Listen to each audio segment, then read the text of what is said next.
Hola, bienvenidos a la parte 2 de la clase 3 del curso de Computer Vision.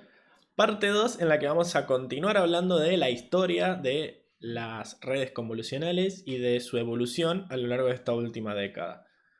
Lo cual puede llegar a parecer confuso porque digo historia, pero en realidad este evento del que hablábamos el video pasado, esta presentación del XNet, fue en el 2012 y este video está siendo grabado en el 2022, así que han pasado solo 10 años, pero la evolución ha sido tal por la cantidad de investigación que se ha puesto en el tema que parece que estamos hablando ya de eventos históricos, pero en realidad ha sido muy cercano en el tiempo.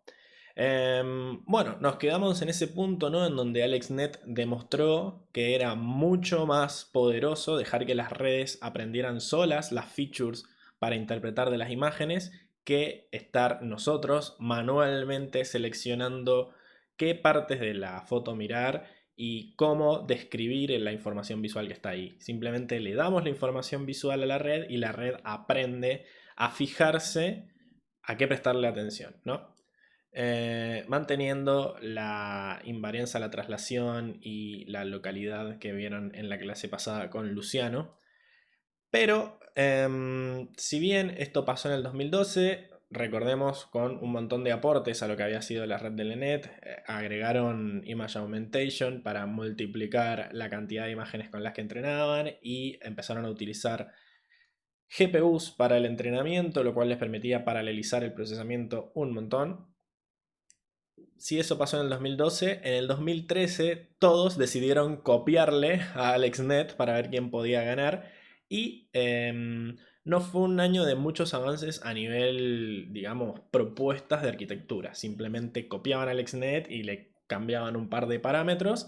Y bueno, la que resultó mejor fue, no sé, la más grande. Así que el 2013 no fue un año muy importante para eso. Sí, vamos a ver que NIN, que va a ser una de las redes que vamos a ver en este video. En este video vamos a ver BGG, NIN y GoogleNet o GoogleNet. Estas tres redes, BGG y GoogleNet, las dos ganaron el año 2014. Ganaron en diferentes tareas. Yo les había dicho que el desafío de ImageNet tiene como varias instancias, varias tareas para la cual entrenas a la red. GoogleNet ganó en clasificación y BGG ganó en localización. Y las dos fueron pilares fundamentales para definir cómo se iban a construir las redes recurrentes, redes, perdón, convolucionales de ahora en más. A partir de ese año como que se establecieron como patrones de diseño de redes convolucionales. Y NIN fue una anterior, ¿sí? Fue en el año 2013, fue previa a BGG y a GoogleNet, pero está en esta posición, en este orden, digamos, porque como NIN no ganó, no influenció mucho a BGG que vino el año siguiente, pero sí lo que hicieron influenció a GoogleNet, así que por eso las vamos a presentar en este orden. Pero bueno, dejemos de hablar en lo abstracto, de estas tres arquitecturas vamos a hablar en este video, así que arranquemos por BGG, que como dije fue la campeona del 2014 en la tarea de localización. Bueno, en esta época estaban todos con la pregunta de, bueno, ¿qué tamaño de kernel es mejor? ¿No? Preguntas que cuando yo les digo, el kernel tiene un tamaño, el pooling tiene un stride, el padding, ustedes lo primero que preguntan es, ¿cómo sé? ¿Cómo sé cuál es el mejor número para poner en ese parámetro? ¿No? Y bueno, los de BGG trataron de entrenar una red que al mismo tiempo que lograba un buen rendimiento en ImageNet, tratara de contestar estas preguntas, ¿no? ¿Es mejor una red ancha y digamos sería ancha y poco profunda, no me sale el antónimo de profundo, o angosta y profunda, ¿no? Entonces probaron con varios tamaños de kernel, varias redes, y llegaron a una conclusión que es que es mejor trabajar con redes más profundas, aunque los tamaños de kernels no sean tan grandes, ¿sí? Y en base a estos descubrimientos, nombraron lo que ellos llaman un bloque BGG, ¿sí?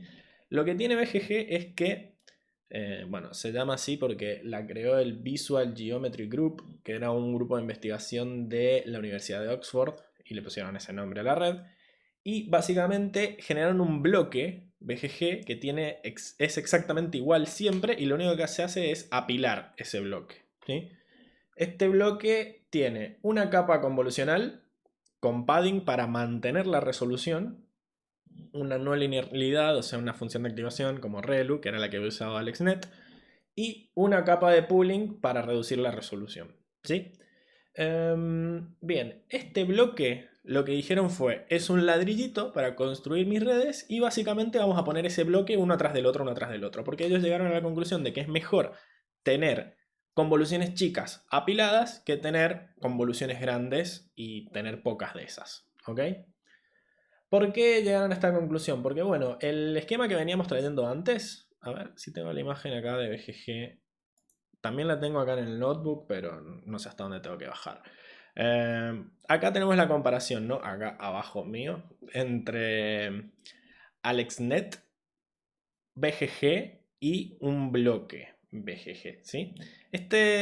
Bueno, este gráfico puede llegar a ser bastante confuso porque parece que BGG es menos profunda que AlexNet, pero fíjense que tenemos unos puntitos suspensivos ahí entre medio de esos dos bloques, porque BGG también trajo esta tradición de llamar a una estructura con un nombre y después dar varios modelos de esa familia de redes, ¿no? Entonces tenés la BGG 18, BGG 512, BGG 128, que básicamente es el número de capas convolucionales totales que tiene la red, ¿sí? En este caso, dependiendo de cuántos bloques vos decidas apilar, tenés diferentes versiones que hacen un trade-off entre rendimiento y rendimiento al nivel de resultados y costo computacional de obtenerlos.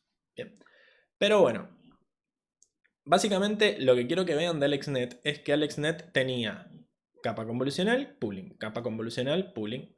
Y después metía varias capas sin pooling. ¿Por qué hizo eso AlexNet de estas capas que no tienen pooling entre medio? Porque se dio cuenta de que hacer capa convolucional pooling, capa convolucional pooling, reduce mucho la dimensionalidad y tiene un límite la cantidad de veces que vos podés seguir reduciendo la dimensionalidad, porque ImageNet tiene un tamaño fijo, entonces si vos vas haciendo, reduciendo y reduciendo y reduciendo, es una exponencial lo rápido que se achica la imagen, ¿ok? Entonces, lo que dijeron los de BGG es, nosotros nos dimos cuenta que es mejor poner muchas capas y que la red sea profunda. Entonces lo que dijeron es, vamos a apilar bloques en donde dentro del bloque tengamos una cantidad X de convoluciones y usaron convoluciones de 3×3. Ellos dijeron, las convoluciones de 3×3 son el santo grial nuestro porque por una cuestión de que llegaron a la conclusión de que es mejor aplicar más capas que menos capas más amplias, ¿no?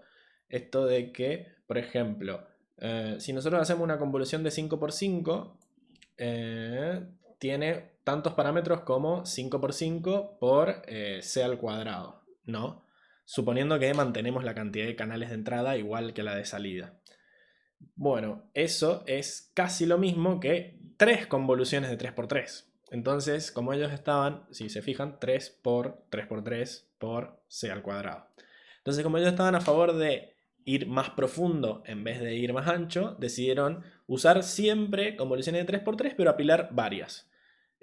Vos es un parámetro que podés decidir cuántas convoluciones de 3×3 hay en un bloque, pero las mete todas una tras de la otra y las mete con el padding necesario para que no achiquen la imagen. En un bloque solo se va a achicar una vez la imagen al final usando un max pooling, como hacía AlexNet. ¿Bien? Pero básicamente lo que quieren hacer es imitar esa sección de AlexNet en donde hay un montón de capas convolucionales sin pooling.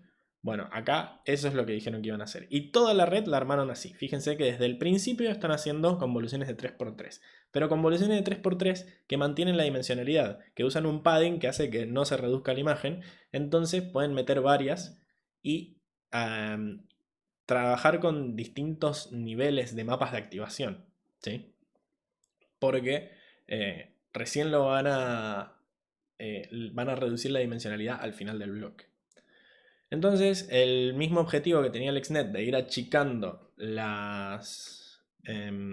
los tamaños de kernel se mantiene acá, pero sin achicar los tamaños de kernel, sino que poniendo varias convoluciones una tras de la otra.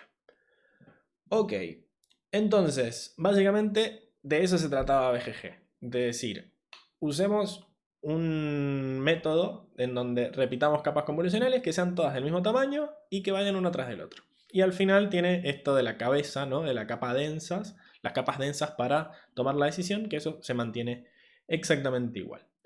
Lo bueno de esta BGG es lo simple que es. Y es que en eso se basaron después todos los frameworks de Deep Learning para empezar a proveer funcionalidad. A diferencia de AlexNet, que fíjense que básicamente teníamos que ir... ¿Dónde estaba esto era arquitectura, acá. Fíjense que teníamos que ir una por una. Voy a cerrar para que no me tape la imagen. Teníamos que ir una por una definiendo las capas. O sea, se trabajaba al nivel de capas. Lo que hicieron los de BGG es definir un bloque y ya trabajar a nivel de bloque. Es como que nos estamos subiendo en un nivel de abstracción, ¿sí? Yo tengo un bloque, defino el módulo para ese bloque y después voy iterando y voy metiendo un montón de bloques en un for. Bien, entonces nos vamos acá a bloques BGG y fíjense que un bloque BGG es una lista de capas, ¿no? Que vamos a llamar acá layers y es una lista. Bien, y al igual que en la imagen estamos iterando por una variable que no vamos a usar, por eso le ponemos un guión bajo. Dentro de numComs. Y numComs es un parámetro de esta función BGG. Bien, así que lo que vamos a hacer es decirle a este bloque cuántas convoluciones queremos dentro de ese bloque. Y entonces lo que va a hacer es iterar sobre ese número y le va a poner una convolución 2D con outChannels. Fíjense que outChannels no se cambia, o sea, no aumentamos la cantidad de canales dentro del bloque. Todas las capas son exactamente iguales, tienen la misma cantidad de canales, pero son todas distintas. Y usa kernel size 3 y padding 1. ¿Sí? Al usar padding 1 nos aseguramos de que la imagen se mantenga en la misma resolución inicial. Metemos la convolución y metemos relu. ¿Cuántas de esas? Cuantas vos me digas, papu, te dice. Si vos me decís 3, te meto 3 convoluciones y relus una tras de la otra y después te hago el max pooling este de kernel size 2 y strike 2. ¿Sí? Esto va a hacer que se achique a la mitad la imagen. A la mitad en, digamos, en ancho y en alto. O sea que tenés una imagen de un cuarto del tamaño original. Y después todas esas layers las mete en un bloque sequential. Bien. Sequential no recibe una lista, sino que recibe uno por uno los elementos de la lista. Entonces usamos digamos, este operador asterisco, que lo que hace es extraer los elementos y pasárselo uno por uno al sequential, en vez de pasarle la lista completa, porque te va a tirar un error el módulo.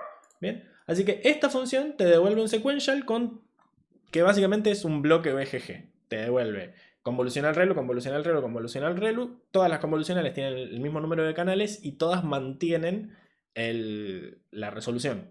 Lo único que reduce, digamos, la dimensionalidad de la imagen es el max pooling del final del bloque. Y esto es súper eficiente para implementar la red completa. Acá tenemos la imagen que teníamos acá.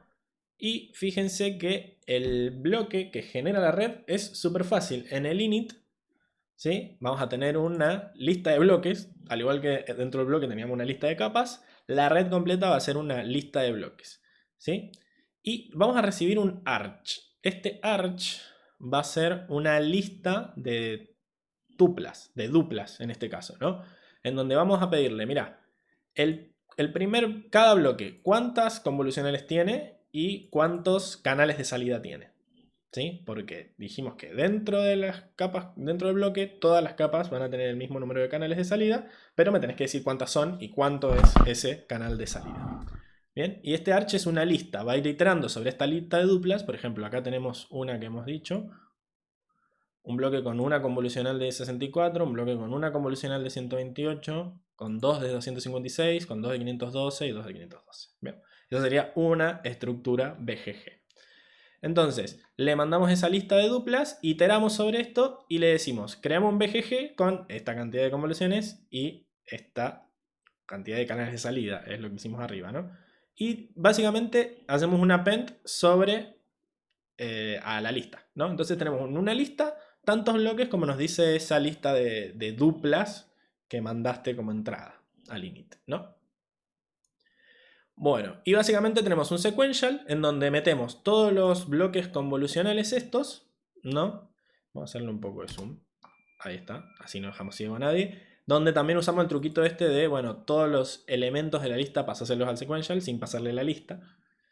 Y después tenemos que hacer las capas densas del final de BGG, que está justo acá abajo mío. Entonces, lo que hacemos es flatten para achatar, que se transforme la imagen en un vector, y después le metemos los linears, ¿sí? Dos linear de 4096, relu, dropout, y una linear de salida que es 1000, tiene 1000 neuronas porque son 1000 clases.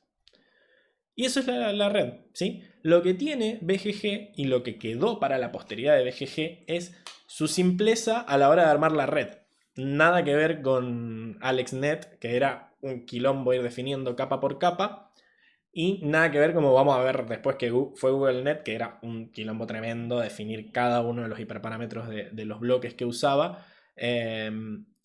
Pero bueno, fueron al mismo tiempo. Entonces, de BGG quedó la forma, su diseño de redes neuronales basados en bloques y en apilar bloques. Bien. Y el forward es directamente pasar la entrada por la red completa, que es un sequential, así que no tiene que haber mayores preocupaciones con eso. Bueno, la red BGG que ganó era una BGG gigante, ¿sí? No vamos a poder usar esa BGG acá, porque ellos usaron sus propios servidores para entrenarlo sobre ImageNet, es un desastre. Y además nosotros estamos entrenando sobre FashionMNIST. Voy a sacar BGG un rato así no me tapo el código.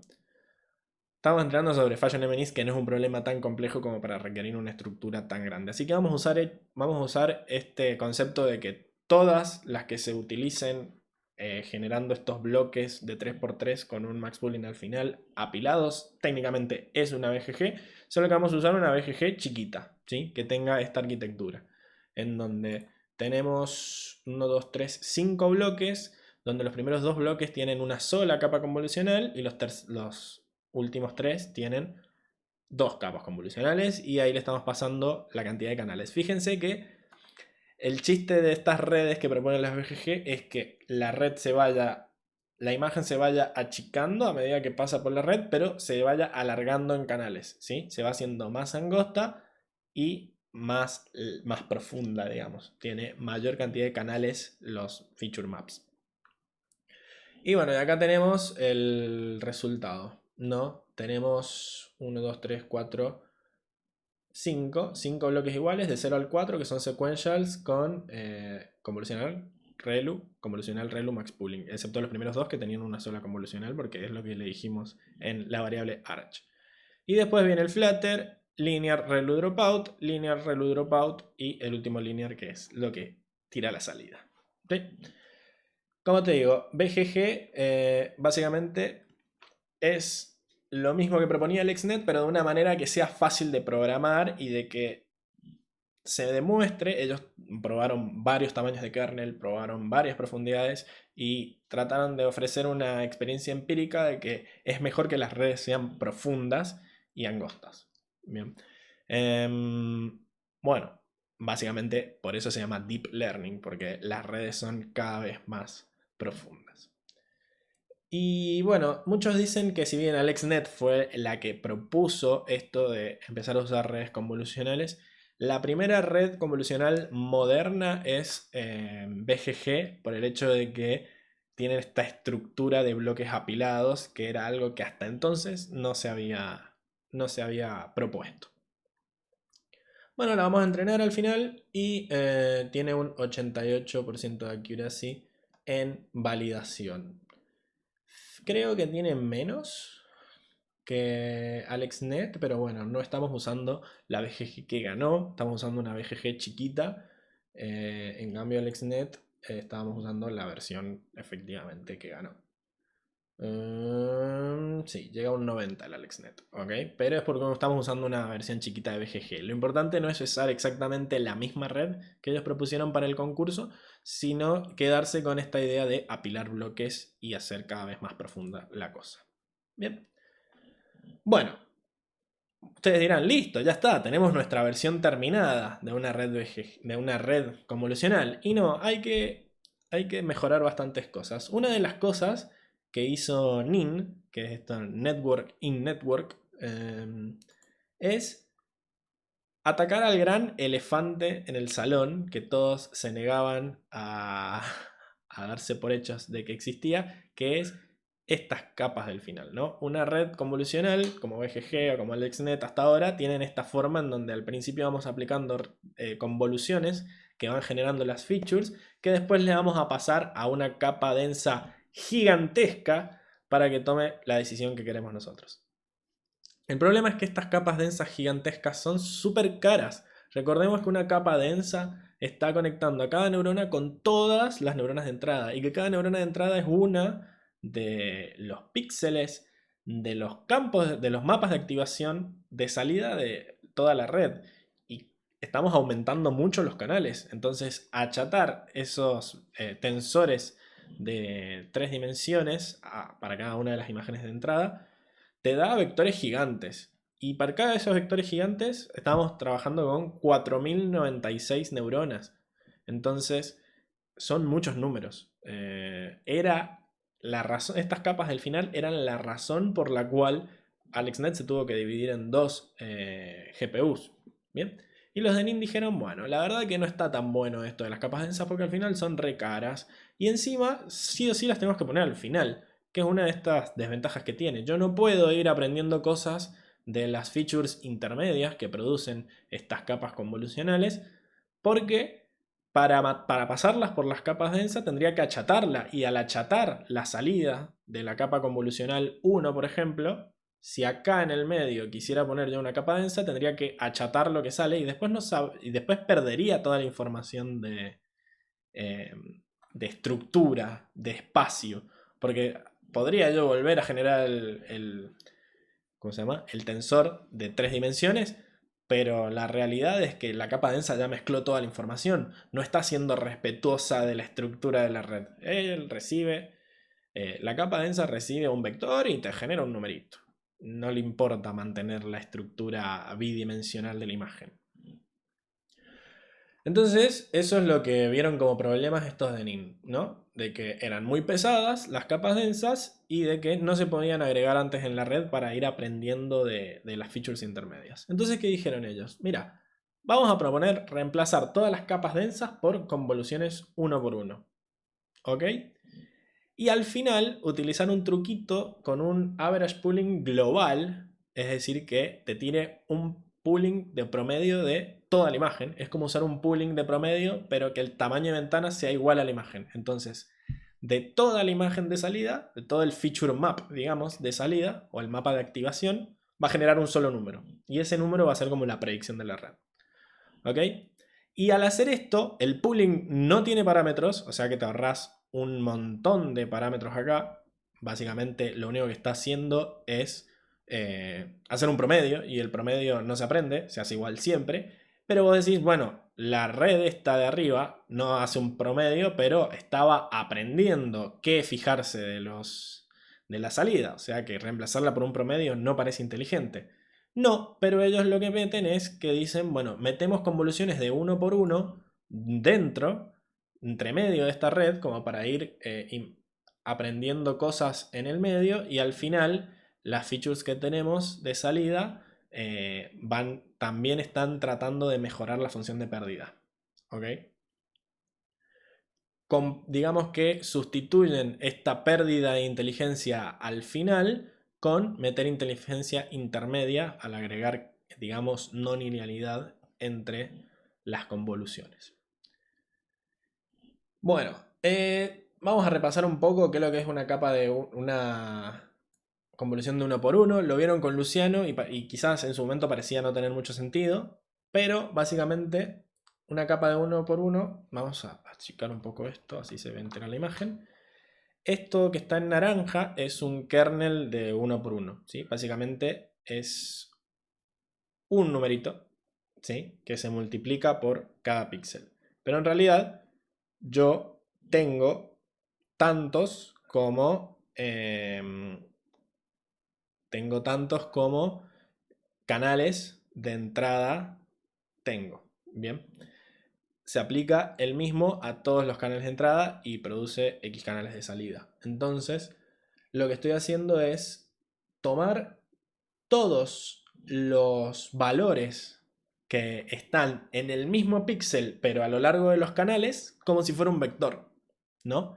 Y ese vector se lo paso a esto, que lo único que está haciendo es multiplicar a cada uno de esos numeritos por un número y generar una salida. Es exactamente lo mismo que hace una capa densa, ¿sí?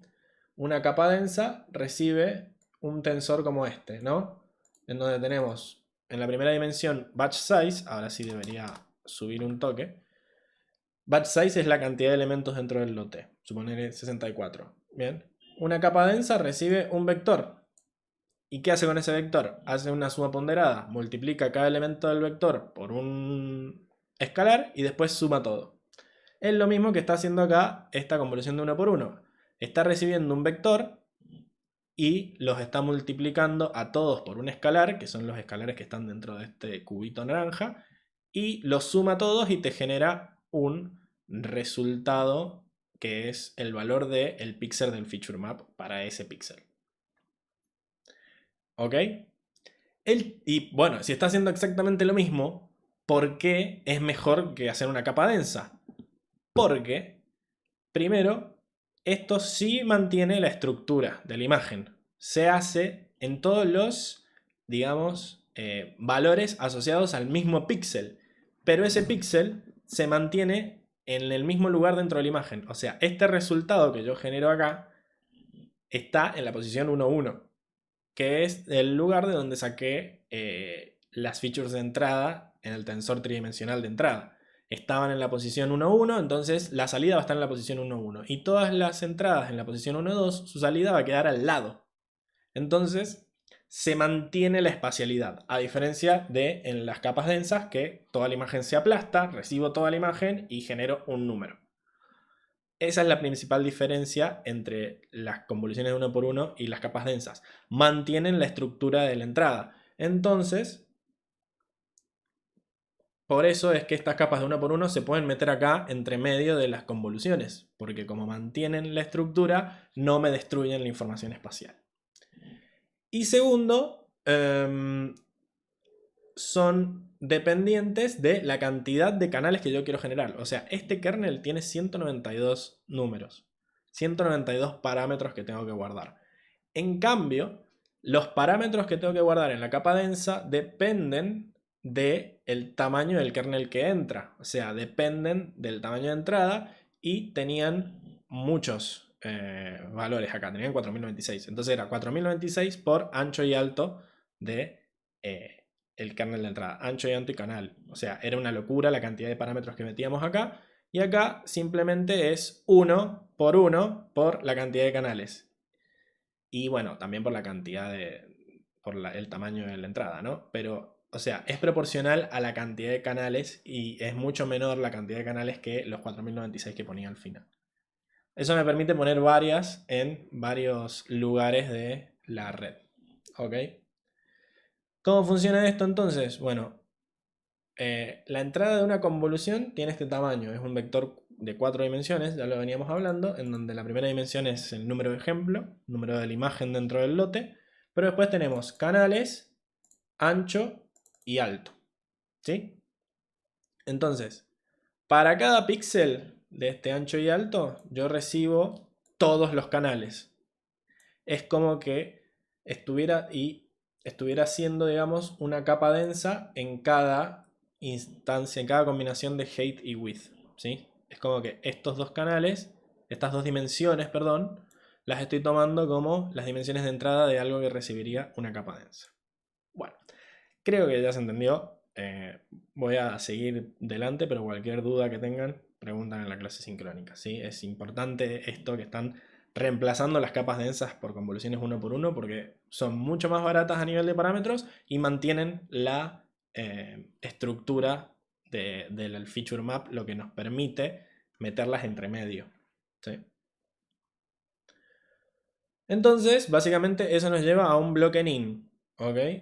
A diferencia de los bloques BGG, los bloques nin meten una convolucional y después meten convoluciones uno por uno para ir agregando estas como capas densas intermedias. Bien.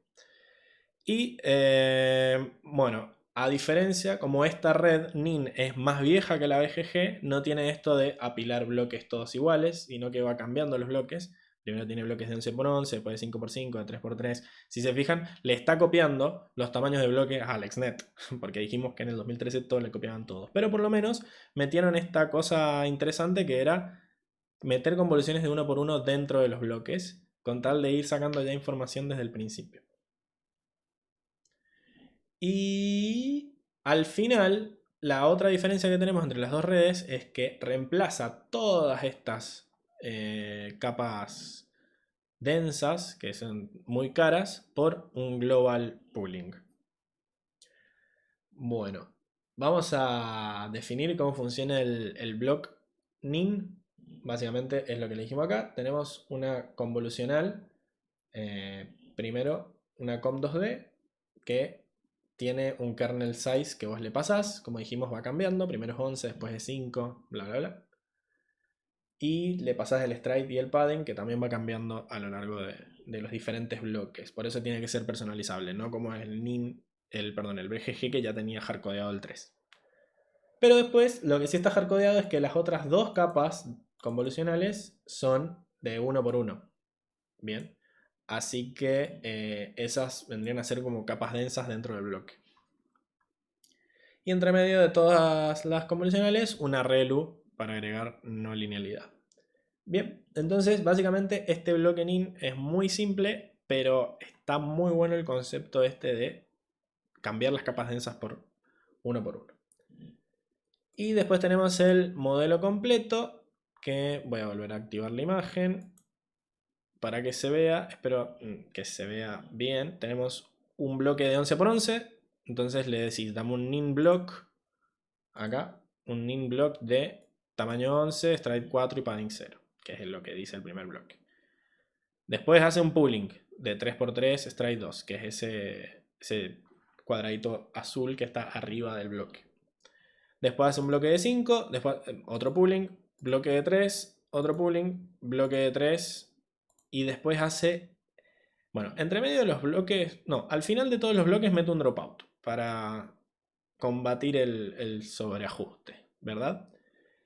Y este último bloque que mete, que vos decís, ¿por qué repitió el de 3? Bueno, porque en realidad lo que quiere hacer es achicar la cantidad de canales a que sean lo mismo que el número de clases, ¿sí? Fíjate que hasta acá, estos tres bloques, lo que sería, digamos, el cuerpo de la red, lo que hacen es achicar la imagen y aumentar la cantidad de canales. ¿Bien? Después meten un dropout para evitar el sobreajuste y después del dropout viene un bloque NIN que lo que hace es disminuir la cantidad de canales a que sea uno por clase.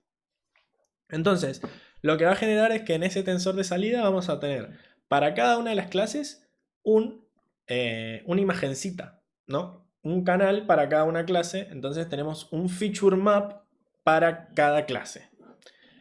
Y lo que dice es, yo no necesito un feature map para cada clase, necesito un número para cada clase. Era lo que me daban antes las capas densas de BGG, me daban un número, una probabilidad para cada clase, ¿no?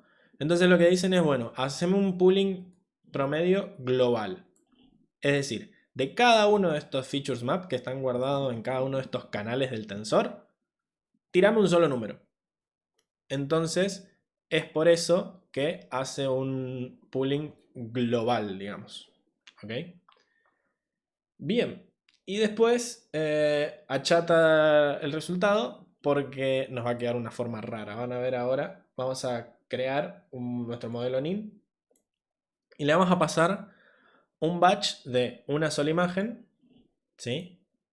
En blanco y negro, de 224 por 124, que es el tamaño de las imágenes de ImageNet. Y lo que vamos a hacer es pasarlo por cada una de las capas de la red y, digamos, ver la salida, ¿no? Entonces, arranca la primera salida es 54 por 54 y 96 canales. Fíjense que aumenta la cantidad de canales, pasó de 1 a 96 y achica la imagen, pasó de 224 a 54. Un achicamiento bastante abrupto, porque la primera convolución también tiene un padding menor y tiene un stride grande para achicar, digamos, la imagen. Bueno, después del max pool queda todo igual. Queda igual la cantidad de canales, pero se achica a la mitad la cantidad de el ancho y el alto, ¿no? Volvemos a hacerlo lo mismo con el segundo bloque. Fíjense que el segundo bloque sí tiene el padding correspondiente para no achicar más la imagen, ¿ok? Porque era un no de 5x5 de padding 1. Así que no está achicando nada. Bien. Debe haber un error ahí, debe ser padding 2. Se han equivocado en el gráfico porque queda igual, tiene que ser padding 2. Pero bueno, el que es padding 1 después es el de 3x3. A ver en la red que le pusimos. Ah, le pusimos strides 1. Y padding 2, está bien. Sí, sí. Era lo que yo correspondía. Está mal el dibujo que estoy mostrando ahí. Bueno, entonces, a partir de ahora, a partir de este segundo bloque, los bloques NINs no reducen la dimensionalidad, solo aumentan canales. El que se va a encargar de aumentar la dimensionalidad es de reducir la dimensionalidad, perdón, es el max pooling. Bien. Metemos el tercer bloque que deja el tamaño igual, pero aumenta el tamaño, digamos, la cantidad de canales. Y después hacemos un max pooling que nos deja en 5x5. A ese 5x5 le hacemos un dropout que queda igual.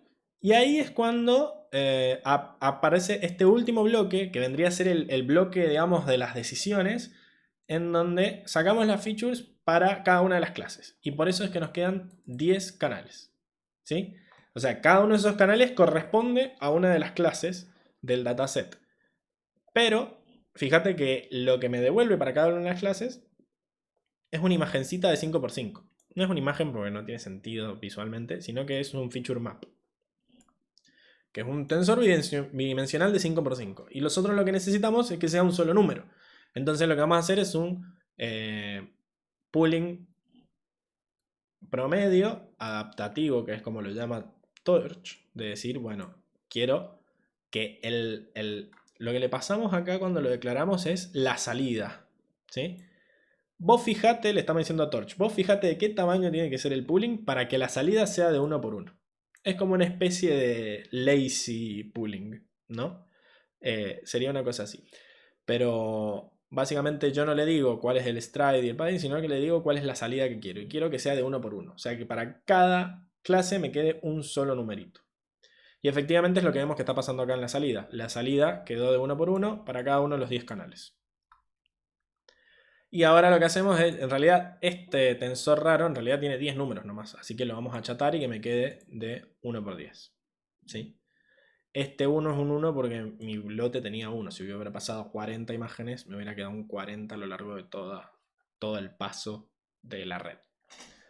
Bien, y eso es lo nuevo que introdujo NIN. El hecho de que no hay más capas densas y se puede ir aprendiendo entre medio. Lo cual está bastante bueno. Entrenamos y fíjense que anda bastante igual que ¿cómo se llama? Que la red BGG. Ok. Vamos a el que usó lo que Nin propuso de una manera que le permitiera ganar el resultado. O sea, se basó en Nin, pero también agregó más cosas. ¿Qué es esto de GoogleNet? ¿Entienden? Por Google y por LeNet, que es la primera red. Esto pasa cuando los nerds empiezan a ponerle nombre a las cosas, ¿no? Empiezan a hacer chistes y quedan estos nombres que dan cringe. Pero bueno, redes con múltiples ramas, ¿no? Porque dijimos que al mismo tiempo que BGG se ponía a pensar, o sea, GoogleNet estuvo el mismo año que BGG. Ganó en la otra tarea, en la de clasificación. O sea que lo mismo que se preguntaban los de BGG, se preguntaban los de GoogleNet. Decían, bueno, ¿cuál es el mejor tamaño de kernel? BGG tiró una respuesta concreta. Dijo, hicimos nuestras pruebas y es mejor poner muchos de 3 y no preocuparse tanto.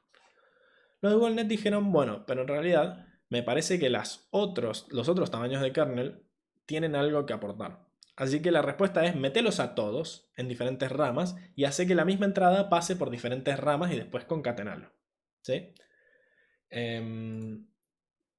Y es eso lo que hicieron. Hicieron lo que se llama un bloque Inception. Otro nombre nerd del que ya vamos a hablar. ¿Sí?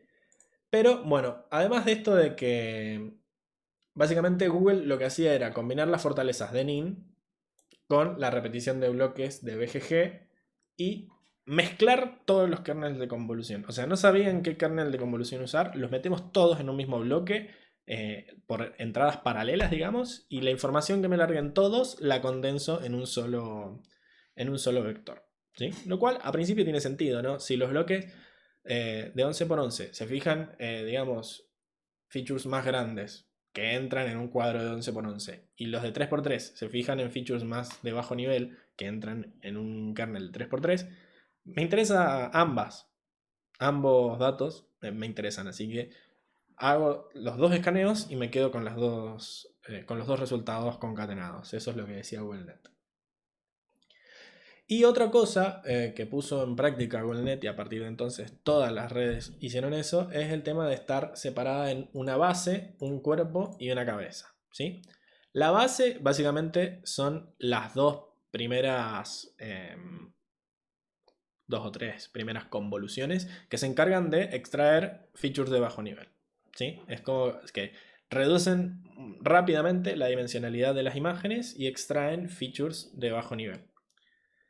Después vienen un montón de bloques que constituyen el cuerpo. ¿Sí? Esto vendría a ser como una vez que ya las imágenes son chiquitas, ahí le empezamos a aplicar un montón de convoluciones, como hacía NIN, para ir aprendiendo cosas. Y finalmente la cabeza vendría a ser lo que toma la decisión. En BGG eran las capas densas y en NIN era este Global Average Pooling que hacíamos al final. Esta clara separación entre tres partes y tres componentes con diferentes objetivos en una red no se había visto hasta ahora y a partir de ahora es algo que es uno de los legados de GoogleNet.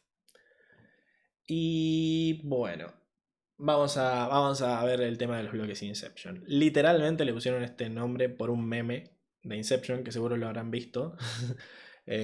Son raros los memes en inglés, pero bueno, es básicamente la frase de DiCaprio en la película Inception, que no spoilers, pero básicamente se van metiendo dentro de los sueños y es como que en el sueño se meten a otro nivel de sueño y es como que van cada vez más profundo. Bueno, como está en una red muy profunda, dijeron, bueno, tenemos que ir más profundo, que es lo que dice este meme, y le pusieron Block Inception. De vuelta, no dejen a los nerds ponerle nombre a las cosas.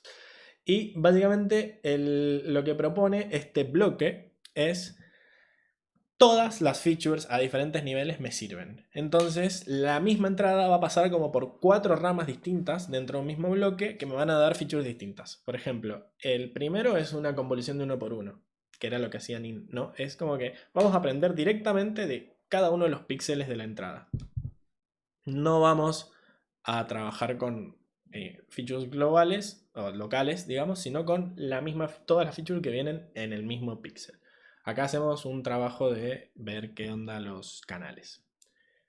Después, acá tenemos un tamaño de convolución de 3x3 y un tamaño de convolución de 5x5. Y metemos convoluciones de 1 por 1 acá en el medio para ir aprendiendo cosas, pero también para reducir la cantidad de canales de entrada, porque otra cosa que trataron de hacer con Inception es que fuera un bloque livianito, que tuviera pocos parámetros. Y al hacerlo paralelizable, era un bloque livianito que tenía mayor diversificación de las features, o sea, capturaba features a diferentes escalas. Entonces, lograron ambos objetivos. Y después la última, reducen la dimensionalidad con un pooling y le tiran un 1 por 1. ¿Estamos? Bien. Las 4 ramas utilizan la cantidad adecuada de padding para dar a la entrada y a la salida la misma altura y anchura. Es decir que todas estas ramas mantienen, digamos, el ancho y el alto. No reducen la dimensionalidad de la imagen. Solo lo que hacen es que achican los canales y van capturando diferente información a diferentes escalas. Fíjense que acá tenemos un pooling de 3x3, pero como tenemos padding 1 y supongo que stride 1 también, la imagen queda igual. Técnicamente no estamos reduciendo la dimensionalidad porque estamos agregando padding. Así que eso. Esto es la propuesta del bloque Inception, ¿sí? Y en vez de apilar bloques de 3x3 como hace BGG, vamos a apilar bloques Inceptions. Bueno, generamos el bloque Inception que tiene este NN module, ¿bien? Y recibe parámetros para las 4 ramas, ¿sí? En realidad van a ser los canales de salida de las 4 ramas. Porque si bien estas 4 ramas mantienen el tamaño de las imágenes para que después se puedan concatenar y queden todas en el mismo tensor, sí es cierto que no todas las ramas contribuyen la misma cantidad de canales. O sea, está bien, todas me dan información, pero decidieron que algunas ramas eran más importantes que otras. ¿Cómo lo decidieron? Después de probar muchas combinaciones de parámetros, ¿sí? Algo que le critican mucho a GoogleNet es que hay que pasar hiperparámetros para todos. Después de que cuando armemos el bloque completo van a ver el quilombo que es pasarle todos los números para cada una de las capas de cuánto tiene que ser esta rama, cuánto tiene que ser esta otra, cuánto tiene que ser esta otra. Es algo que vino a... Es una de las fortalezas de BGG. BGG son todos los bloques iguales, solo que pones muchos. Acá lo bueno que tiene es que diversifica las features, pero lo malo es que no estaba pensado para que fuera fácil de programar. Y van a ver que no es fácil. Incluso con los frameworks actuales sigue siendo complicado por la cantidad de hiperparámetros que hay que pasar. Entonces, bueno, básicamente creamos la rama 1 que era, a ver, tengo acá la imagen, no tengo la imagen de este, pero tenemos una de 1x1 con C1 canales. Después, una de 1x1 y una de 3x3 con C2 canales. Una de 1x1 y una de 5x5 con C3 canales. Y una de 3x3 y 1x1 con C4 canales. Y es exactamente lo que hacemos acá, ¿sí? Ah, no, y ni siquiera. Fíjense que C2 es una tupla. Le tenés que pasar cuántos canales tiene la primera y cuántos canales tiene la segunda. Un quilombo, como dije. Y después, acá también, cuántos canales tiene la primera y cuántos canales tiene la segunda. Y acá en C4, como solo tenemos una convolucional, la otra es un pooling fijo. Deja igual la cantidad de canales. Y el forward ya no es un sequential. Hasta ahora era cell.netx. Acá nada. Esto es paralelizable. Es paralelo. Así que tenemos 4 ramas. El resultado B1, que va a ser pasarlo por el bloque 1.1. Porque... Sí, así se llama.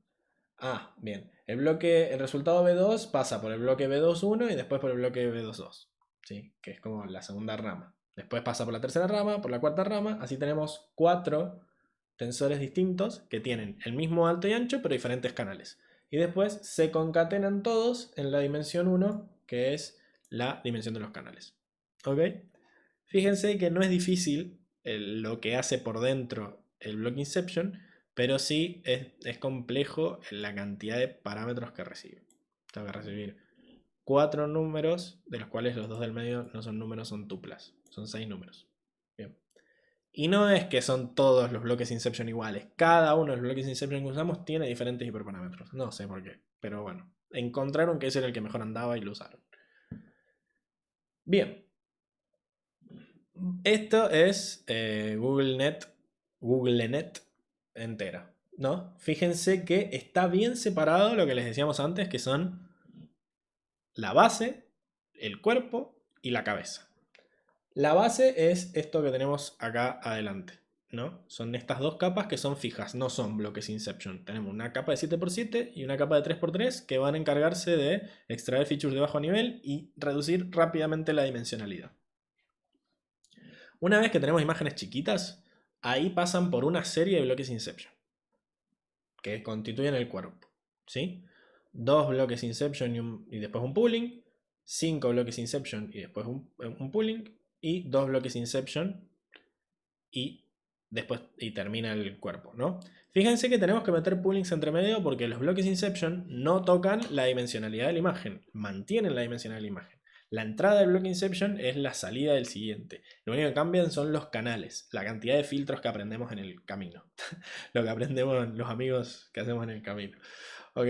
Entonces, sí o sí tenemos que meter pooling en el medio para reducir la dimensionalidad. Y después la cabeza es, como ya hemos metido muchas convoluciones de uno por uno en el medio, ya tenemos toda la no linealidad para tomar la decisión esparcida a lo largo del cuerpo. La cabeza directamente hace un global pooling, pero después mete una sola capa densa, que es la capa final, que es una por clase. Bien, así que eso.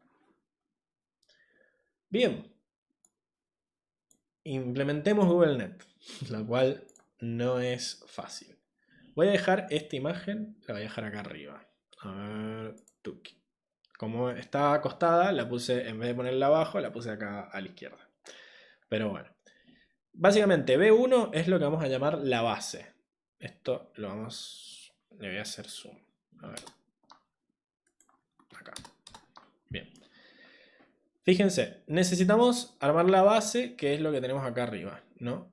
En donde tenemos una capa de 7×7, un pooling de 3×3, una convolución de 1×1, una convolución de 3×3 y un pooling de 3×3.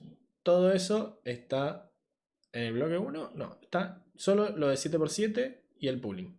Ok, este bloque 1 no es la base completa, sino que es el primer bloque de la base, ¿sí? Los dos cuadrados de la imagen, el de 7×7 y el de 3×3, con stride 2 y padding 3 y 1.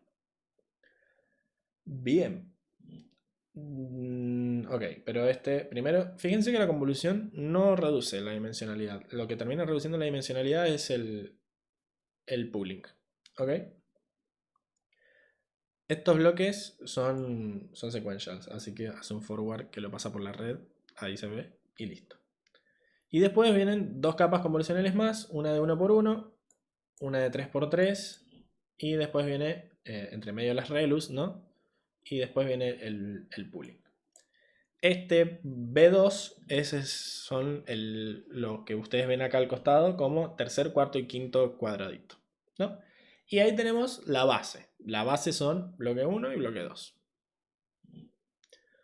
El tercer módulo es un quilombo. Si quieren después pueden leer esto en forma más detallada, que les explica cómo sacar todos los números. Lo importante es que básicamente vamos a usar los bloques Inception. Bien, el bloque B3 tiene dos bloques Inceptions, ¿sí? Que fíjense que como no son iguales, no podemos usar el for como usamos en BGG, que decíamos por la cantidad de bloques que me diga, poneme todos los bloques iguales. Acá tengo que irlos creando uno por uno porque tienen diferentes hiperparámetros de cuántos canales le damos a cada rama. O sea, cada una de las ramas de estos bloques Inception es distinta y por eso hay que definirlas una por una. Fíjense, este primer bloque Inception genera 64, estos son la cantidad de canales, ¿no? 64 para la primera rama, 128 para la segunda, 32 para la tercera y 32 para la cuarta. Y no es que ni siquiera se mantenga la proporción, porque después hacen 96 y 64, que en donde eran 32 y 32 antes, 192, o sea, sí se mantiene esto de que siempre va aumentando, pero ni siquiera se aumenta de forma proporcional. La verdad es que son totalmente salidos de, digamos, del empirismo. ¿Cómo se nota que es Google que pusieron ahí los servidores a trabajar y que dijeron, bueno, probemos 80.000 combinaciones y la que quede más bonita queda? Por más bonita me refiero a la que genere mejor accuracy, ¿no? Y después el pooling, como siempre. Esto vendrían a ser, digamos, los dos primeros bloques Inception de la gráfica con el siguiente max pooling. Después hay que hacer un B4, que es aún peor, porque tenemos que poner 5 bloques Inception, como dice la gráfica, pero cada uno de esos bloques Inception, como dije, tienen diferentes canales. Incluso, por ejemplo, el segundo y el tercero tienen la rama 3 idéntica y la rama 4 también, pero la 1 y la 2 cambian. Es como, bueno, está bien.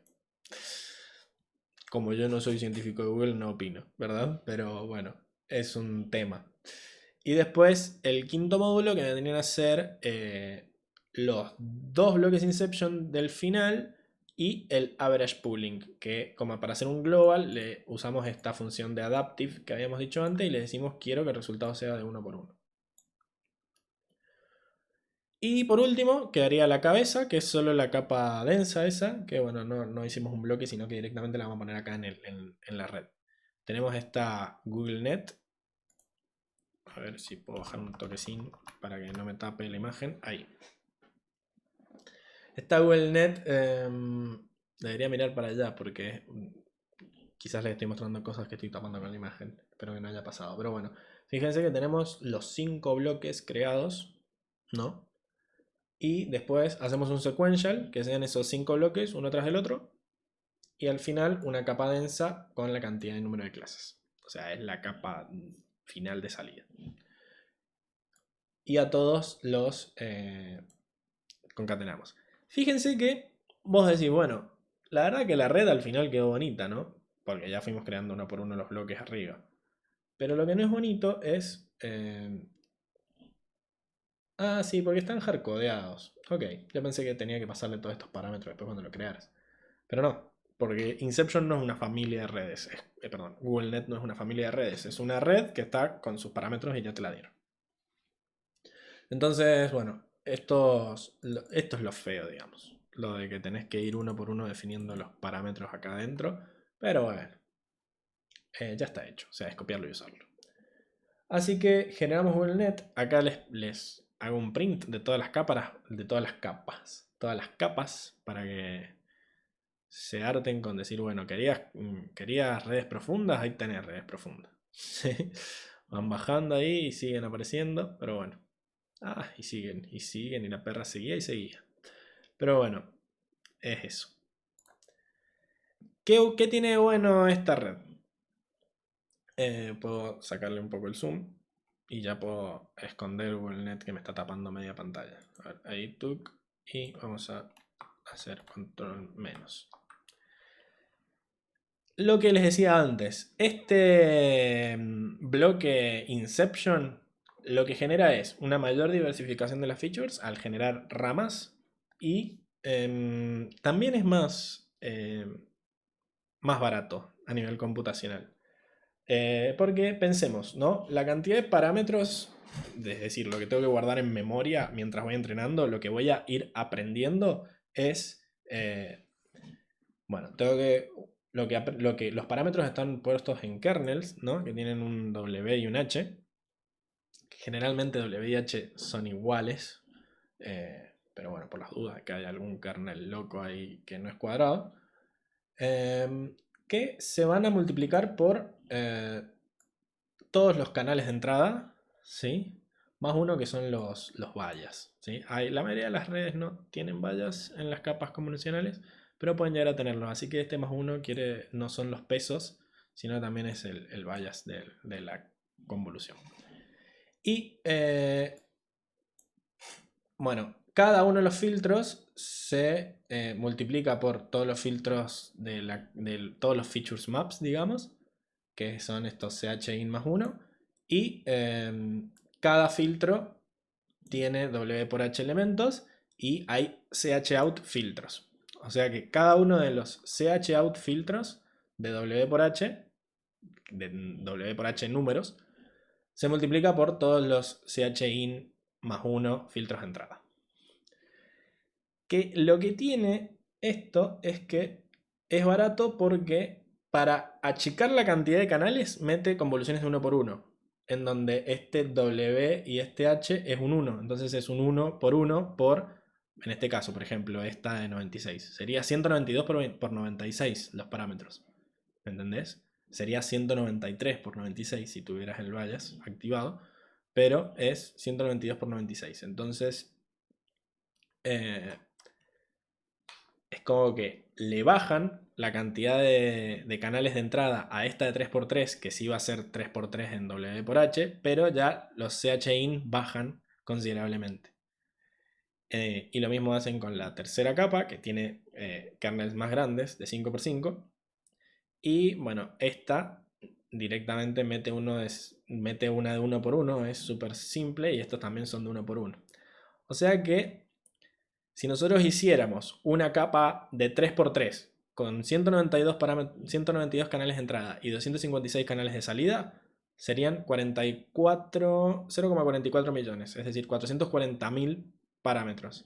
Y un bloque Inception que hace exactamente lo mismo, te transforma 192 de entrada en 256 de salida y al mismo tiempo te genera 4 tipos distintos de features que te los concatena todos, es más barato. Genera 16 centésimas de millón. O lo que sería lo mismo, 160.000 parámetros. Mucho menos. ¿Sí? Fíjense, la de 5x5 es terriblemente más. Los de BGG dijeron, bueno, antes de hacer 1,22 millones de parámetros, con una capa de 5x5, prefiero tener 3 de 3x3. Y es más o menos lo mismo. ¿Sí? Los de Inception dijeron, no, prefiero tener un bloque Inception, que es mucho más barato y que tiene más ramas y features más diversificadas.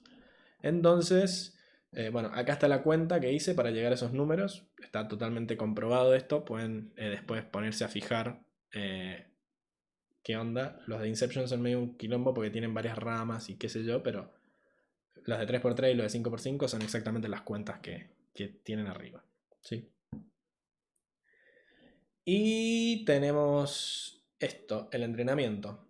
¿No? El entrenamiento es fácil, esta anda mejor que AlexNet porque estamos usando la red completa y bueno, funciona bastante, ¿sí? Con solo 10 epochs.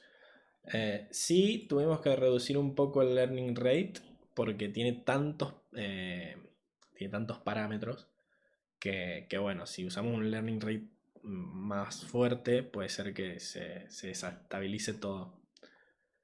Y listo. Eso es como todo lo que quería contarles en esta clase. Esta vendría a ser como la segunda generación de redes convolucionales que trataron de agarrar lo que hacía el XNet y mejorarlo, no solo copiarlo, ¿sí? No solo ponerle más poder y más capas, sino que tratar de diseñar de diferentes maneras un bloque inteligente, ¿sí? Fíjense que las tres redes trabajan a nivel de bloques, ya no son como AlexNet, que se quedaban capa por capa diseñándola, sino que diseñan un bloque y después apilan bloques. Estamos subiendo un nivel de abstracción. ¿Ok? Nos quedaría la última etapa de las redes convolucionales y después hablar un poquitín de transformers, así que los dejo para el siguiente video.